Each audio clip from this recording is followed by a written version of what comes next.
आणि उजाडलेली प्रजासत्ताक दिनाची पहाट, सूर्याच्या सोनेरी किरणांनी उजाडलेली प्रजासत्ताक दिनाची पहाट, भारत मातेला वंदन करून करतो मी माझ्या भाषणाची सुरुवात. सर्वांना माझा नमस्कार. आज 26 जानेवारी आपल्या भारताचा प्रजासत्ताक दिन. मित्रांनो, स्वातंत्र्याचा सूर्योदय जरी 15 ऑगस्ट 1947 रोजी झाला असला तरी त्या स्वातंत्र्याला आकार देणारा दिवस म्हणजे 26 जानेवारी 1950.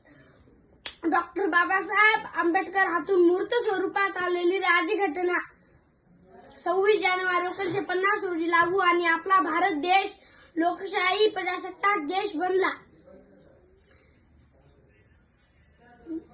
हा दिवस मोठ्या उत्साहात आनंदात साजरा करीत आहोत. पण मित्रांनो, काही देश विघातक शक्ती, समाज विघातक व्यक्ती तरुणांना हाताशी धरून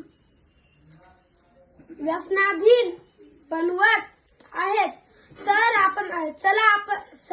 आपण आपल्या देशाला समृद्ध करूया. जय हिंद, जय भारत.